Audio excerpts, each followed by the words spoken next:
So it's what I do. If that makes any sense, I don't know. No. That part of it makes sense. The part where you want to do it so you continue to do it, that makes sense. But let's say I'm like, I don't think smoking's good for you, but I like smoking. It makes sense that I would smoke. It doesn't make sense that I would go promote it to yeah no I definitely understand that perspective too, and I like, yeah, it's a very good argument, and it's like you can't really argue against it, right? It's just, it's not a good thing, but it's something that I still enjoy doing, and so I'm going to continue to do it. Is it just too much money? That's an acceptable answer. It's just too much money to turn down. I'd say in the beginning it probably was too much money. At this point, like, it's not about the money for me. It's just I really enjoy doing it. Well, in the videos, I don't sugarcoat. I don't try to convince people that winning or gambling is a way or a solid option to flip a quick buck. Even in my wins, I preface that this is not a sustainable thing. So it's not something that I necessarily.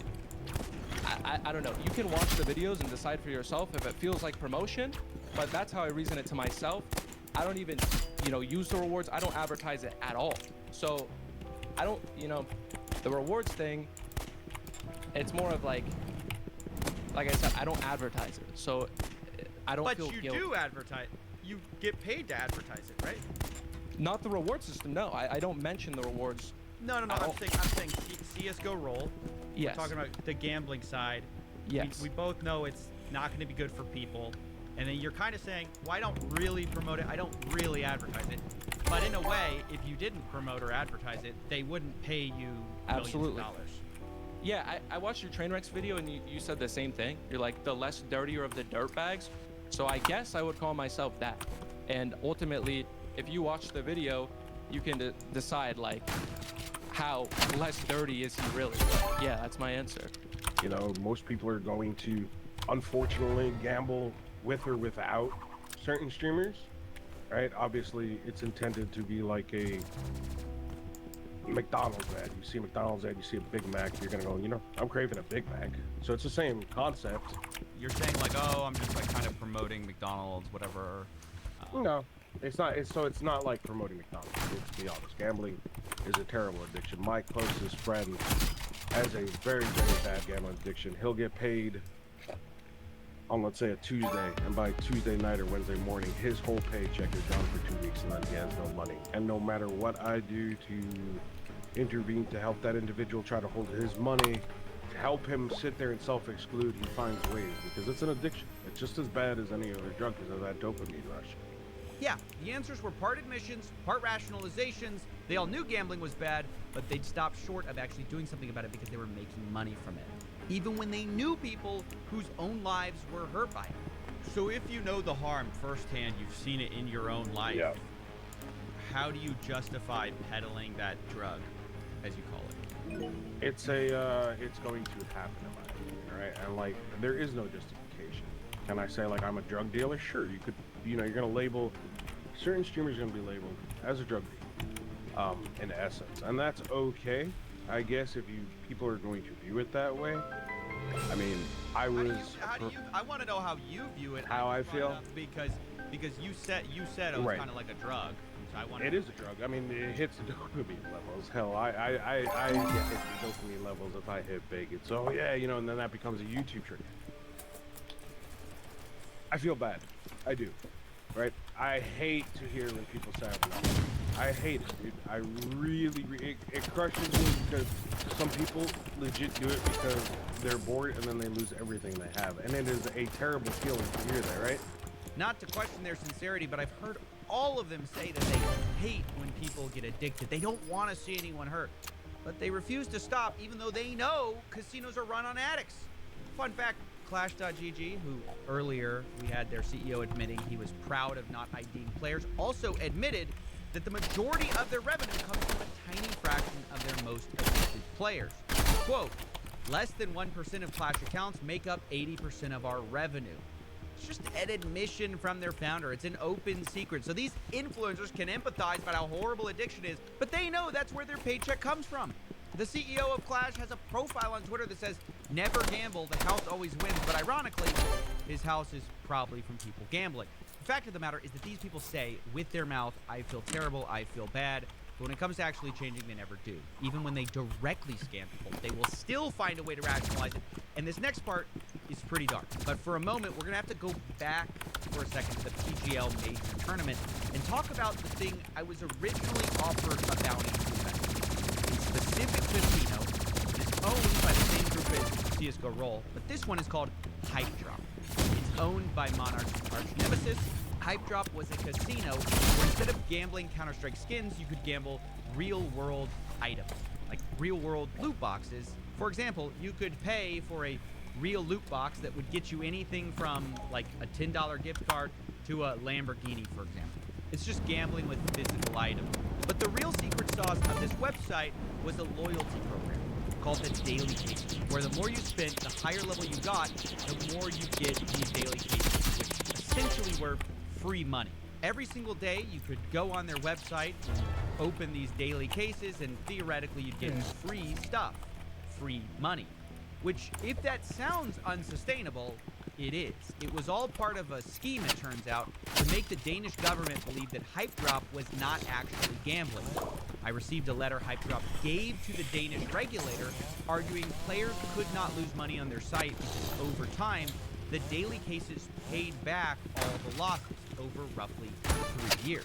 This is one of those loopholes we talked about where they're going to argue they're not actually gambling because you can't lose. Now, of course, I asked Hype Drop about this, and initially they denied ever sending this letter. Eventually, I showed them that I had their document, and they finally confessed, saying they did do it on one occasion, but denied trying to pass it off as an investment.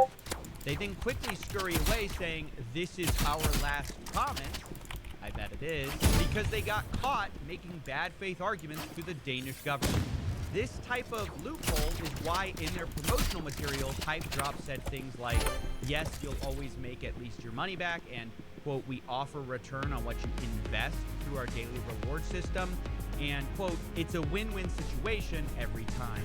Now, it only takes a few moments to realize that offering jackpots and money back to losers isn't gonna work. It has to be a scam, which is why many people like Monarch called this thing an unsustainable Ponzi scheme. And I can't believe I'm saying this, but he's right. On March 27th, 2024, Killian, the owner, announced that he was shutting down the site, effectively rug pulling his customers, who were all relying on these daily cases to make their losses back.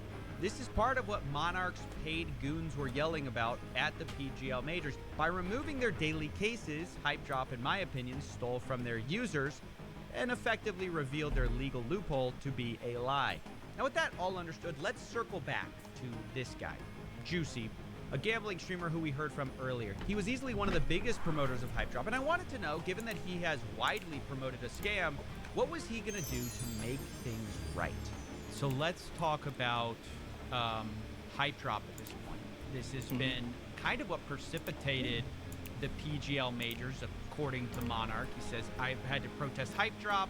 It was a Ponzi scheme that collapsed, and CSGO rolls next." Now, when I was looking up Hype Drop, you were one of the people who was promoting it, like one of the bigger YouTubers I saw, maybe the biggest. Yeah. What's your take on promoting this stuff? Where's your ethical line for what you will take, what you won't take on? Yeah. So to my understanding, I had never worked with a gambling site that had rewards that function like a Ponzi scheme, you know? So when I was playing on it, I'm not promoting the rewards, you know? I'm not like, this is the most rewarding IRL gambling site. So I was just playing with the product itself and, you know, making content around that. So obviously it's really annoying and bullshit when the rewards get, first off, cut down, and then second off, now there is no reward offering and the site's going away. Like, I'm obviously very upset, not just for my own intent, but also mainly for the people who, especially if people put money into Hype Drop, thinking of it like a good monetary investment versus like I'm just gambling, you know? I'm pretty sure from my understanding that wasn't like advertised thing. At least they weren't advertising. They weren't saying, hey, you got to tell them about this great investment option. I think that was more of a legal loophole that they were, you know, trying to operate. He's just lying about some of this. He says he didn't advertise his daily cases, but I think he didn't think I'd watch his videos because he definitely did. Daily reminder, claim your daily cases. They're free monies. Code JUICY will get you 3 free cases, so might as well. I mean, my daily cases used to pay me a filthy amount of money. It was a full-time income just claiming them. Claim this every day, dude, and we're making a full-time salary every month.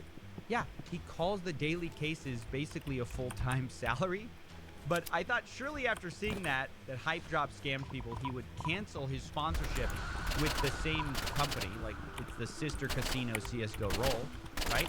He has to stop that now that he's scammed his audience. He'd cancel it, right?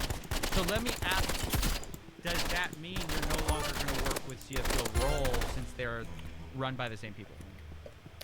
Well, I've already promoted the site, and I already have fans who use the site, and I don't think the reward offering there is gonna change, but yeah, I mean, it's unfortunate. But I think you that can they did see. that. I think you can see the logic of no one thought Hype Drop was gonna rug people from these cases, these daily rewards. And if you were careful, wouldn't that turn into some kind of action on your part to like change who you're playing?